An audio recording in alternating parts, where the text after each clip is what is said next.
안녕하세요. 옆집 사는 의사 정형외과 전문의 정주환입니다. 선생님, 지난 시간에 골다공증을 꼭 병원에서 치료해야 한다고 알려주셨는데 주변의 어른분들께서 평소에 관리가 꼭 필요한지 여쭤보시더라고요.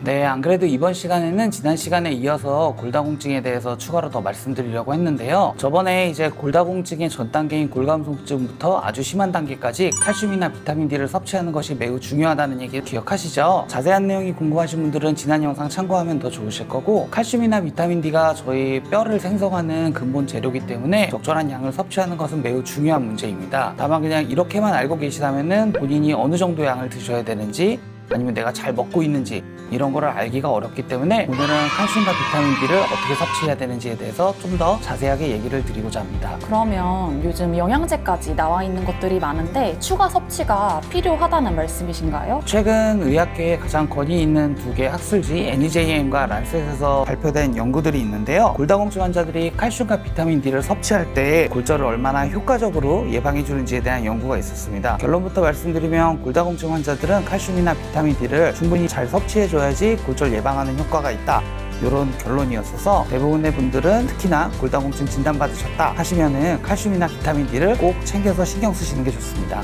그러면 꼭 골다공증 환자가 아니더라도 칼슘이나 비타민 D 섭취를 위한 노력, 그러니까 예를 들어서 영양제를 섭취하거나 그런 걸 평소에 꼭 해야 한다는 뜻일까요? 네, 일단 통계로 보면은 현대인 대부분이 신경을 쓰지 않고 섭취를 간단하게 할 경우에는 칼슘과 비타민 D의 섭취량이 우리가 필요로 하는 하루 권장량에 미치지 못한다라는 연구 결과들이 있습니다. 골다공증 환자는 골절 예방이 되니 필수라고 당연히 생각을 하셔야 되고, 일반인 분들도 가급적이면 내가 오늘 영상 내용 참고해서 이렇게 신경을 써야겠다라고 하시면은 많은 도움이 되실 것 같으니 영상 한번 내용 끝까지 한번 보세요.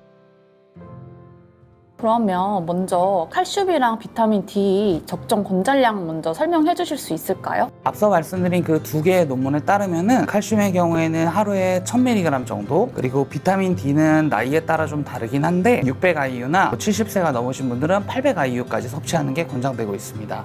IU요? 그렇게 말씀하시니 어떤 느낌인지는 감이 잘 안 오는 것 같아요. 그게 어느 정도 양인가요? 그렇죠. 수치로만 말씀드리면 사실 저도 이제 설명드리기가 조금 어려운데, 저희가 흔하게 먹는 음식으로 생각을 하는 게 편하기 때문에 제가 이 표를 하나 보여드릴 테니까 이 표를 보시면서 내가 어느 정도 먹고 있구나 한번 참고해 보시면 좋을 것 같습니다. 먼저 칼슘의 경우 유제품이나 우유, 요거트 혹은 멸치 등에 풍부하게 함유되어 있는데, 하루에 1000mg 정도의 칼슘을 복용하기 위해서는 우유는 3컵, 요거트는 1개, 그리고 우리가 흔히 생각하는 반찬을 골고루 먹는 균형 잡힌 식사를 하는 것, 이게 중요하다고 합니다. 만약 혹시 우유나 유제품을 드시기 어려우시거나 유당불내증이 있어서 좀 내가 그게 소화가 안 된다 이러시는 분들은 이제 유제품을 제외한 음식으로만 섭취해야 되는데, 그렇게 되면은 멸치는 거의 20큰술, 동태는 10토막 이런 식으로 단위가 너무 커지기 때문에 섭취가 조금 어렵습니다. 그런 경우에는 칼슘제나 이런 것들을 아예 사서 복용하시는 게 좀 더 편하게 권장량을 충족하는 방법이라고 할 수 있습니다. 하루에 1000mg 정도의 칼슘이 포함된 음식을 먹으면 된다는 말씀이신 것 같은데 저도 우유만 먹으면 배가 아프더라고요. 그래서 또 칼슘 영양제를 먹자니 먹으면 속이 쓰릴 때도 있어서 이럴 때는 좀 어떻게 하는 게 좋을까요? 칼슘제는 이제 올바르게 복용하는 게 되게 중요한데, 칼슘제마다 약간 이 복용법의 차이가 있기 때문에 일단은 본인이 이제 드시는 칼슘제의 복용 방법을 정확히 한번 확인해 보시는 게 중요하고, 대부분의 경우는 식사 후에 드시거나 혹은 꼭 한 번에 모든 칼슘량을 다 넣으려고 하지 말고, 소화가 잘 안 되거나 불편하신 분들은 차라리 작은 용량의 칼슘제를 아침 저녁으로 나눠 드시거나 이런 방법들을 활용하시면은 칼슘제를 먹더라도 조금 덜 불편하게 드실 수 있습니다.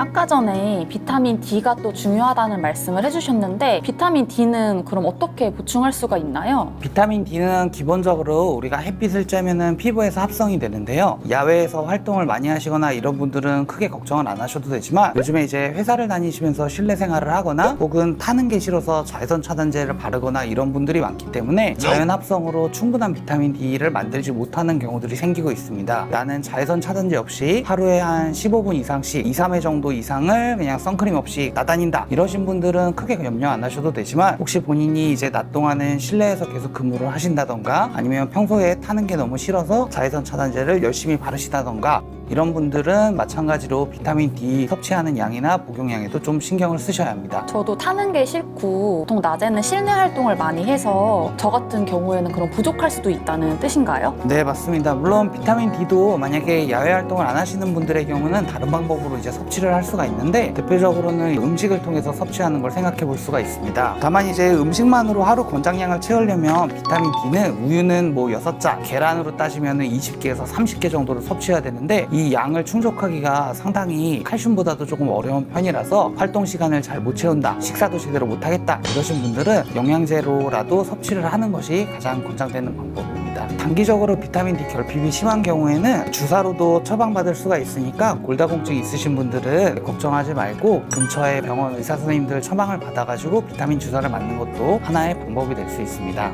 오늘 내용이 도움이 되셨다면 구독과 좋아요, 댓글 알림 설정 부탁드리고, 궁금하신 내용은 댓글로 부탁드리겠습니다. 지금까지 옆집 사는 의사 정재환이었습니다. 감사합니다.